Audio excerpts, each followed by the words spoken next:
하나님께서 우리에게 주신 말씀은 열왕기상 17장 7절에서 16절까지 말씀입니다. 열왕기상 17장 7절에서 16절까지 말씀을 제가 봉독해 드리지만 여러분들도 그 자리에서 한 목소리로 읽으시기 바랍니다. 7절부터 읽겠습니다. 얼마 뒤 시냇물이 다 말라버렸습니다. 그 땅에 비가 내리지 않았기 때문입니다. 그러자 여호와께서 그에게 말씀하셨습니다. 너는 일어나 시돈의 사르밧으로 가서 지내라. 내가 그곳에 있는 한 과부에게 내게 먹을 것을 주라고 명령해 두었다. 엘리야는 일어나 사르밧으로 갔습니다. 엘리야가 성문에 다다르자 과연 한 과부가 그곳에서 나뭇가지들을 줍고 있었습니다. 엘리야가 그 여인을 불러 말했습니다. 목을 축이게 그릇에 물 좀 떠다 주시오. 과부가 물을 가지러 가려고 할 때 엘리야가 그녀를 불러 말했습니다. 빵도 좀 주시오. 그녀가 대답했습니다. 당신의 하나님 여호와께서 살아계심을 두고 맹세하는데 제게 빵은 없고 통에 밀가루 한 줌과 병에 기름이 조금 있을 뿐입니다.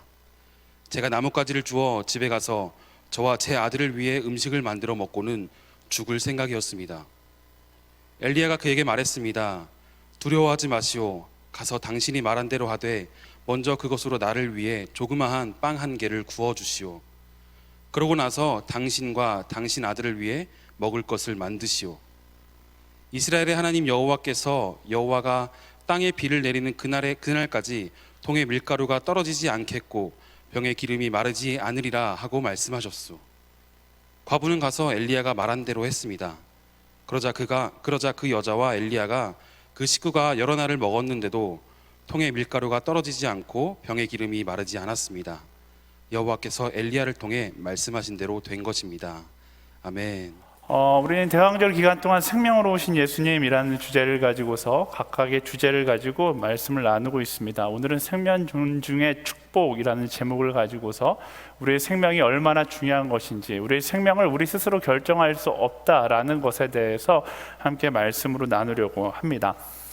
살다가 보면요, 누구나 죽을 것 같은 상황을 경험할 때가 있어요. 너무 힘들고 너무 절망적이고 희망이 안 보이고 소망이 없다라면 차라리 죽는 것이 낫다라고 생각이 들 때가 있어요. 누구나 그런 생각을 할 수 있죠. 제 7살짜리 딸이 있는데 저희 딸도 최근에 들어서 저에게 그런 이야기를 하는 거예요. 아빠, 인생이 의미가 없게 느껴져요. 이게 믿겨지십니까? 7살짜리가 그런 이야기를 해요.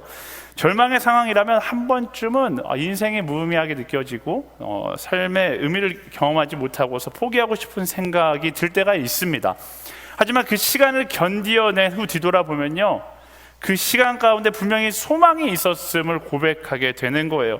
그 시간을 견디어낸다라면 그 절망의 시간을, 그때는 너무나 힘들었지만 그 절망의 시간을 견디어내서 지난 후에 뒤돌아보면 어느 순간 그것이 추억이 되어 있다는 것을 깨닫게 되는 것이죠. 여러분, 하나님은 절망 가운데 우리를 내버려 두지 않으세요.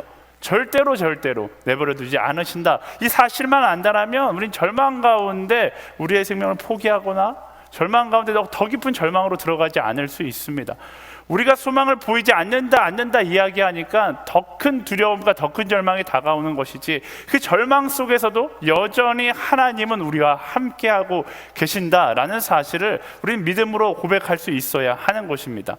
아무리 큰 절망이 찾아온다 할지라도 그 절망 가운데 하나님은 소망과 함께 우리와 계신다는 사실을 우리는 기억해야 하는 거예요. 하나님은요, 우리가 언제나 우리의 생명을 소중하게 여기기를 원하십니다. 상황에 따라서 우리의 생명을 결정하는 것이 아니라 어떠한 상황이 있을지라도 가장 소중하게 우리의 생명을 간직하기를 원하세요. 그 어떤 것과도 우리의 생명을 바꿀 만한 이유가 될 수 없다라는 것을 우리는 기억해야 합니다. 왜? 우리는 하나님의 형상대로 지음받은 존재이기 때문에 그렇죠. 그 어떤 것도 우리의 생명보다 먼저 될 수는 없어요. 사람들은 이렇게 이야기합니다. 내 인생, 내 마음대로 사는데 무슨 상관이야? 과연 그럴까요? 이사야서 43장 1절 말씀에 이렇게 이야기하고 있어요. 그러나 이제 여호와께서 말씀하신다. 야곱아, 너를 창조하신 분이 말씀하신다. 이스라엘아, 너를 만드신 분이 말씀하신다. 내가 너를 건져 주었으니 두려워하지 마라. 내가 네 이름을 불렀으니 너는 내 것이다. 아멘. 이 말씀이 이야기하고 있는 것, 우리의 생명이 우리의 것이 아니다라는 거예요. 그럼 누구의 것인가? 하나님의 소유이다라고 말씀은 설명하고 있습니다. 우리는 그분의 형상대로 지음받은 그분의 소유된 존재이다. 그게 바로 말씀이 설명하고 있는 우리 모두의 정체성인 거예요. 삶을 살아가다 보면 힘이 들 수 있죠. 하지만 그때마다 우리가 이 말씀을 떠올릴 수 있어야 돼요. 말씀을 떠올리면서 끝을 내는 것이 아니라 소망을 품고 나의 정체성을 기억하는 것이죠. 나는 하나님의 형상대로 지음받은 존귀한 존재이자 그분의 소유이다 라는 사실을 고백하며 그 상황 가운데 일어설 수 있어야 하는 것입니다. 절망 앞에 서 있는 우리가 그 정체성을 발견하지 못하도록 사단은 끊임없이 이 진실을 숨기려 들거든요. 그리고 더 깊은 절망을 묵상하라고 이야기합니다. 너무 힘들어서 어디론가 숨고 싶은 순간 사단은 우리를 향해서 더 깊은 절망 속으로 숨으라고 이야기해요. 그곳은 안전할 것이다 라고 이야기하는 것이죠. 그리고 그 사단의 속삭임에 빠져서 더 깊은 절망으로 숨다가 결국 빠져나오는 길을 찾지 못하면 우울증이 되는 거예요. 사단에게 속지 마십시오. 그 우울함이 정상이 아니에요. 많은 청년들이 우울함이 주는 평안함 속에서 머물려고 하거든요. 여러분, 우울함을 싫어한다고 이야기하면서 정말로 많은 대학생들, 많은 청년들이 오히려 그 우울함을 즐기고 그 우울함 속에 더 깊이 잠식하고 싶어 할 때가 많이 있습니다. 하지만 그 우울함 속으로 들어가면 들어갈수록 우리는 사단이 쳐놓은 그 사단의 속임수 가운데로 더 깊숙하게 들어갈 수밖에 없는 거예요.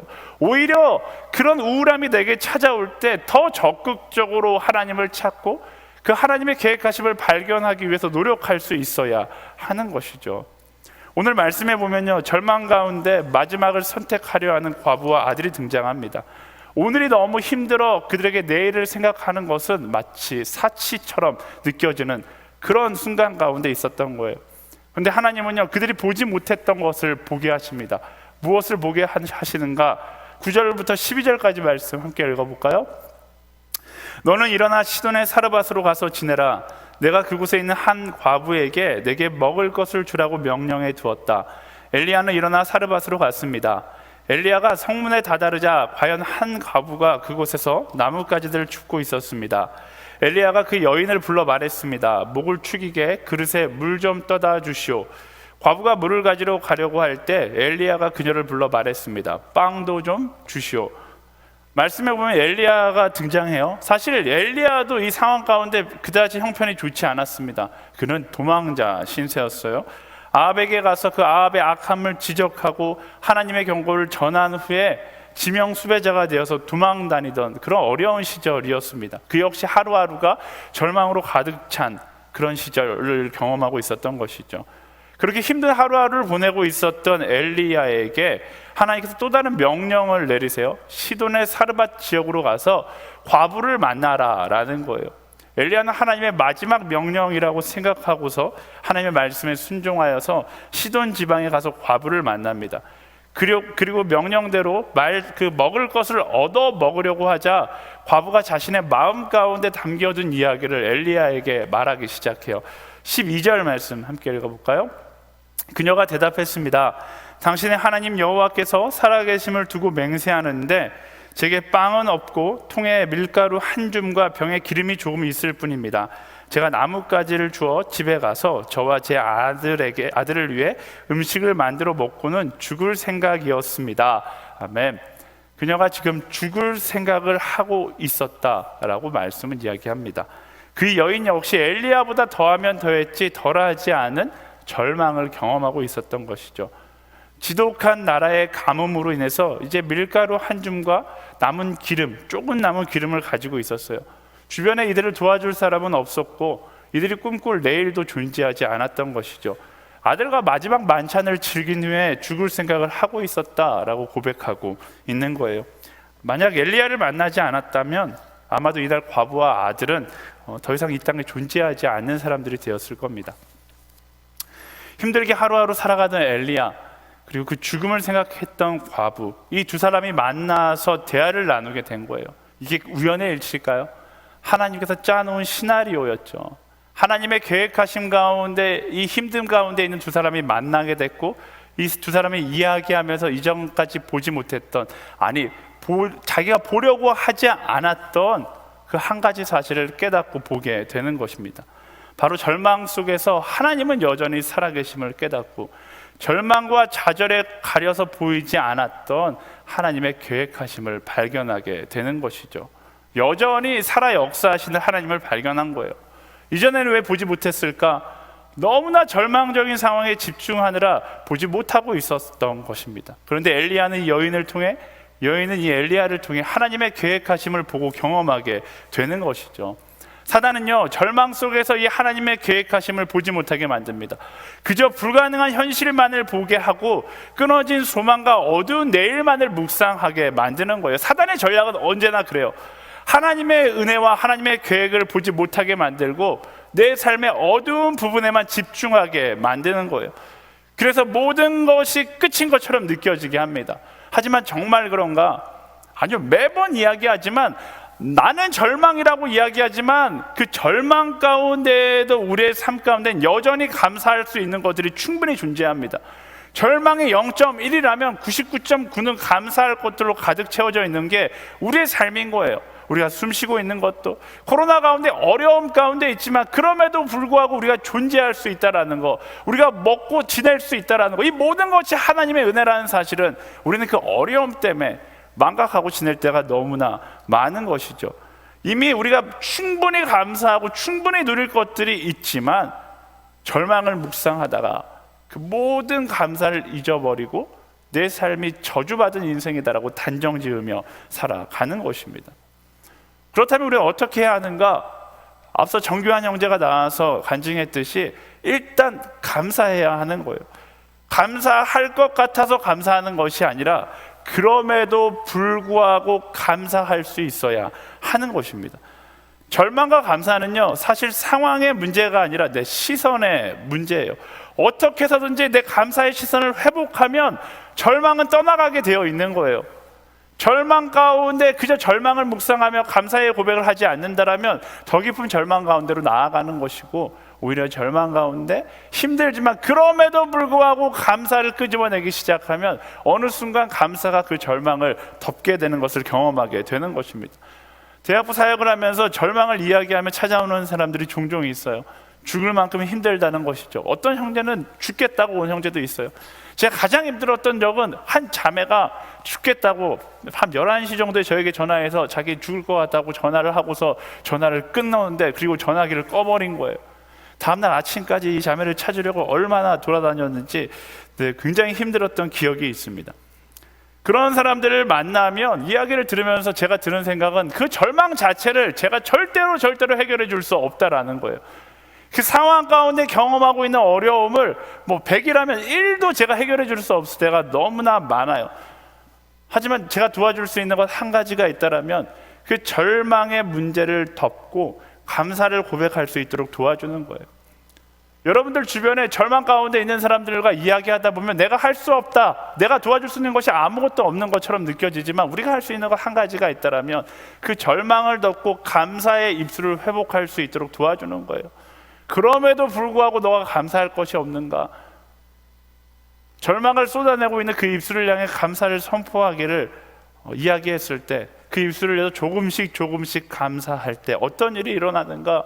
그 감사가 오늘 나의 살아갈 이유를 말해주기 시작하는 거예요. 전혀 보이지 않았던 내 삶의 소망을 그 감사가 이야기해주기 시작하는 것이죠. 사랑하는 여러분, 절망의 순간은요, 절망을 묵상해야 될 시간이 아니라 오히려 그 절망이 찾아오는 그 순간 더 큰 감사, 더 절대적인 감사, 더 적극적인 감사로 나아갈 수 있는 우리 모두가 되어야 하는 것입니다. 감사하지 못할 것 같은 그 상황이 감사해야 될 상황이라는 사실을 기억하세요. 사단의 전술은 너무나 쉬워요. 감사하지 못할 상황을 통해서 우리의 감사를 끊어내려고 하는 거예요. 우리는 반대로 그 사단의 전략을 파악하고 우리의 입술 가운데 감사가 사라지려는 그 순간 감사를 끄집어내서 억지로라도 감사하기 시작하면 그때 내 삶의 소망이 발견되고 그 순간 내가 살아갈 이유를 보게 되는 거예요. 여러분, 감사를 노래할 수 있는 그런 그리스도인이 되기를 예수님의 이름으로 축원합니다. 힘든 그 순간 감사를 고백하며 이렇게 찬양하며 나아가는 우리 모두가 되기를 소망합니다.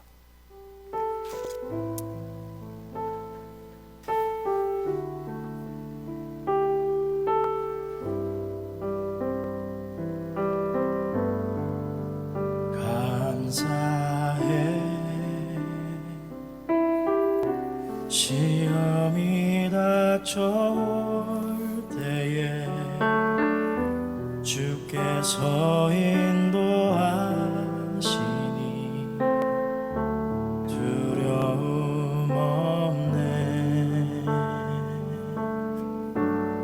또 감사해 고통이 찾아올 때에 주께서 지켜주시리 승리하리라. 나의 모든 생활 속에서 주님이 함께 하시리. 주님의 성령 나를 인도하시리.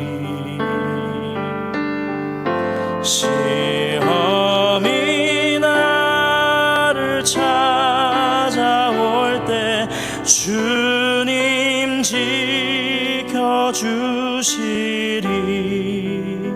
주님의 성령 나를 인도하시리.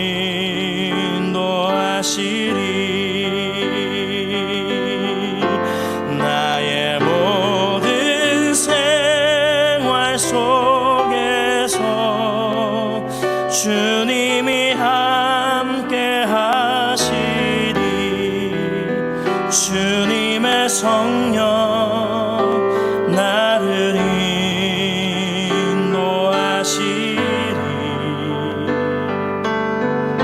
시험이 나를 찾아올 때 주님 지켜주시리. 주님의 성령 나를 인도하시리.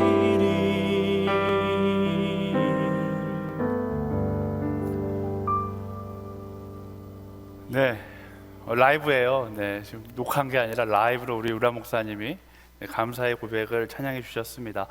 힘든 순간, 절망이 찾아온 순간, 하나님의 살아계심이 느껴지지 않는 그 순간이 우리가 적극적으로 감사해야 될 시간이라는 사실을 우리는 기억해야 하는 거예요.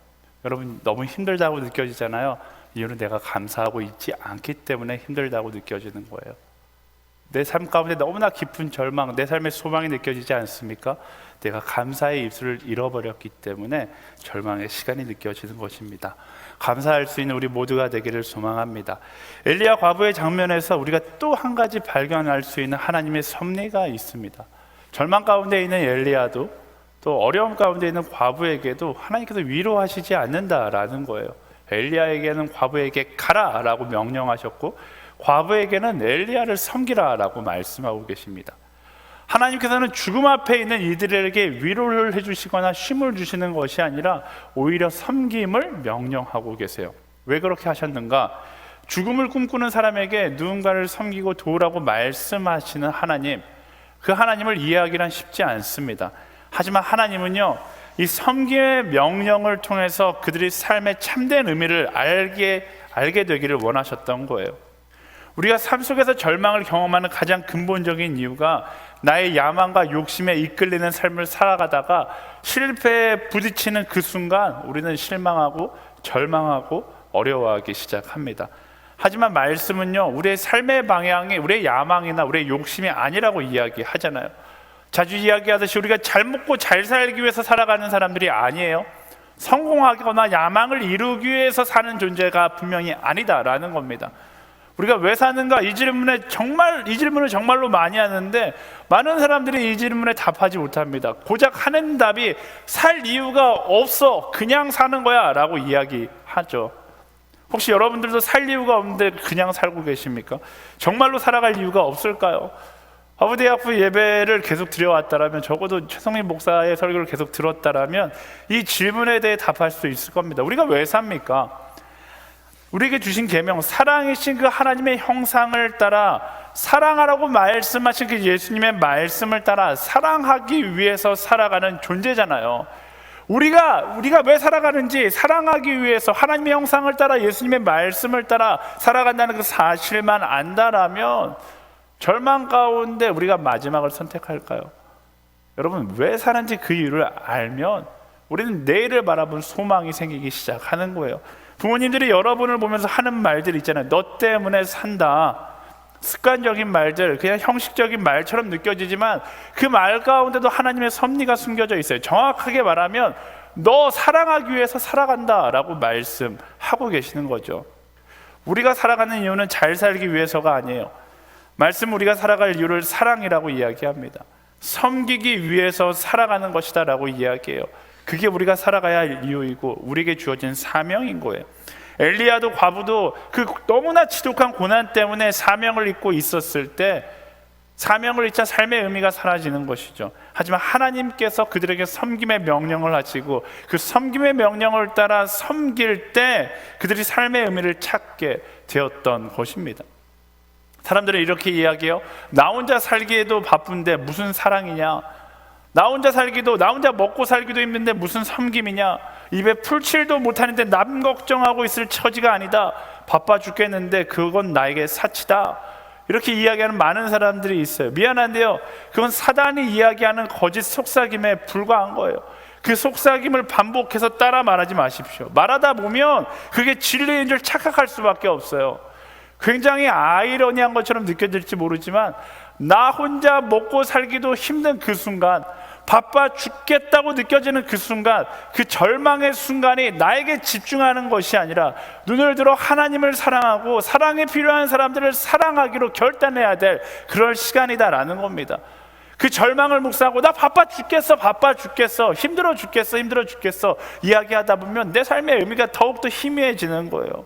하지만 반대로 힘들어 죽겠지만 그럼에도 불구하고 말씀이 이야기하는 그 사명을 따라 사랑하기 시작하면, 섬기기 시작하면 그 순간 보이지 않았던 참된 내 삶의 의미를 발견할 수 있게 되는 것이죠.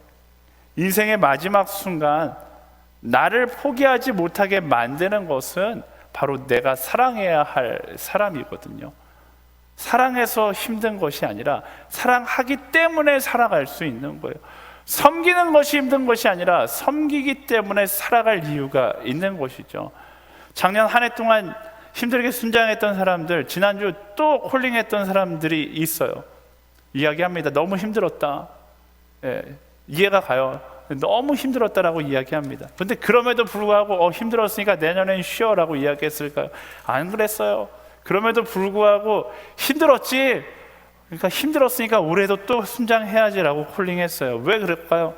그렇게 힘들었음에도 또다시 순장의 자리에 서게 하는 것은 그것을 더 힘들게 만들게 하기 위한 것이 아니라 그들 한 사람 한 사람을 살리기 위한 선택인 거예요.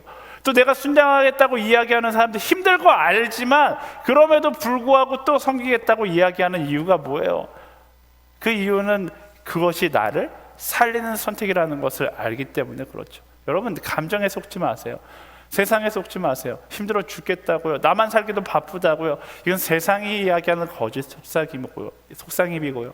우리가 선택해야 되는 것은 말씀이 이야기하는 그 진리의 길, 사랑과 섬김을 선택할 수 있어야 하는 것입니다. 사람들은 자신이 사랑받지 못해서 힘들다라고, 그래서 절망적이다라고 이야기하거든요. 그런데 사랑받지 못했기에 불쌍한 인생이 되는 것이 아니라 사랑하지 않았기에 더 힘들고 불쌍한 인생이 되는 거예요. 애정결핍 벗어나는 방법은 더 많은 사랑을 받는 것이 아니라 어떤 거예요? 내가 사랑하기로 결단할 때 그것으로부터 벗어날 수 있는 것이죠. 여러분, 사랑받기 위해서 살아가고 성공하기 위해서 살아가고 인정받기 위해서 살아가면 세상은 살기 싫은 세상이 될 수밖에 없어요. 세상은 채우려고 해도 아무리 채워도 채워지지 않는 그런 갈증이 넘치는 세상이 될 수밖에 없는 것입니다. 하지만 사랑하기 위해 살아가고 섬기기 위해 살아간다라면, 또 복음을 전하기 위해 살아간다라면 세상에 아직 내가 할 일이 많이 있다라는 것을 알게 될 겁니다. 여러분, 평생 사랑하다가 마지막 날 주님 곁에 가면서 더 사랑하지 못했음을 후회하는 것이 바로 하나님의 형상대로 살아가는 사람들의 모습인 거예요. 여러분, 여러분들이 사랑해야 될 사람들 아직 세상에 너무나 많이 남아 있습니다. 한 가지만 약속했으면 좋겠어요. 우리 정말로 후회 없이 사랑하다 주님 곁에 가는 그런 우리 모두가 되기를 약속하기를 간절히 소망합니다. 오늘 말씀을 정리할게요. 여러분, 아무리 깊은 절망 가운데 있다 할지라도 여전히 하나님께서 여러분과 함께하고 있음을 기억하십시오. 절망의 자리는 절망을 묵상하거나 깊은 우울함으로 도망쳐야 될 자리가 아닙니다. 바로 그 자리가 하나님을 찾는 자리이고 하나님을 만나는 자리임을 기억하고 절망 가운데 오히려 하나님을 향한 감사의 노래를 할 수 있는 우리 모두가 되기를 소망합니다. 사단에게 속지 마세요. 사단이 아무리 더 깊은 절망으로 나를 이끈다 할지라도 끊어내세요. 그리고 감사의 노래를 부르며 나아가는 것입니다. 내 마음이 이야기하는 뜻을 따라가는 것이 아니라 말씀을 따라 사랑하기를 선택하세요. 말씀을 따라 섬기는 것을 선택하세요. 말씀을 따라 선교의 자리를 나아가고요, 말씀을 따라 낮은 곳을 향하여 나아가세요. 그 사랑의 실천, 그 사랑의 결단을 통해 그토록 찾으려고 해도 찾지 못했던 인생의 의미를 발견하게 될 것입니다. 우리 인생은요, 사랑하기에도 짧은 인생을 기억하며 예수님처럼 온전히 사랑하며 살아가기로 결단하는 그런 우리 모두가 되기를 간절히 축원합니다. 오늘 이 시간 여러분들 절망 가운데 있다라면 감사하기로 결단하시고요, 사랑하기로 결단하세요. 너무나 단순하잖아요. 절망은 감사와 사랑의 모습이 내 삶 가운데 사라졌을 때 우리 가운데 찾아오는 거예요. 그 절망의 근본적인 문제를 찾으려고 더 깊은 절망을 묵상하는 건 너무나 어리석어요. 절망의 근본적인 문제는요, 내 삶에 사라진 감사와 내 삶에 사라진 사랑의 실천에 있다는 사실을 기억하고 감사하며 사랑하며 나아갈 수 있는 그런 우리 모두가 되기를 예수님의 이름으로 축원합니다.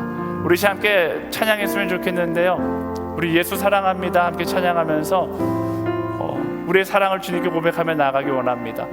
내 모든 삶의 무거운 짐들을 일단 다 내려놓고 하나님 사랑하며 나아가기를 소망합니다. 함께 결단하며 찬양하며 나아가겠습니다.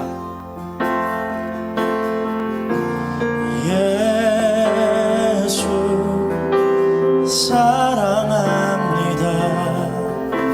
사랑합니다. 온 마음 다하여 오직 주님 한 분만 간절히 더 원합니다. 예수 사랑합니다. 예수 사랑합니다. 사랑합니다. 온 마음 다하여 오직 주님 한 분만 간절히 더 원합니다. 넘쳐나네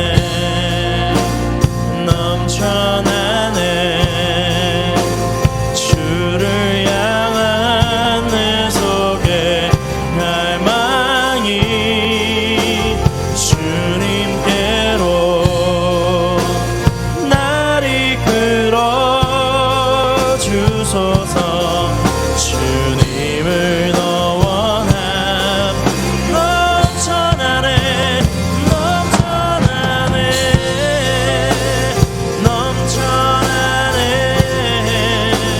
주를 향한 내 속에 갈망이 주님께로 날 이끌어 주소서. 주님을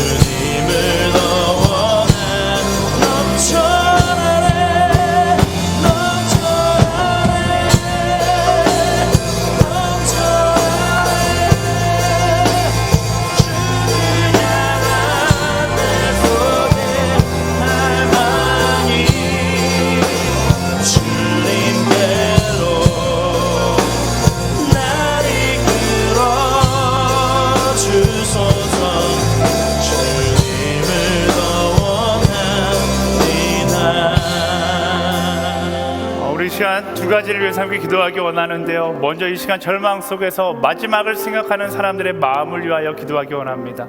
하나님, 감사의 시선을 회복하게 하여 주시옵소서.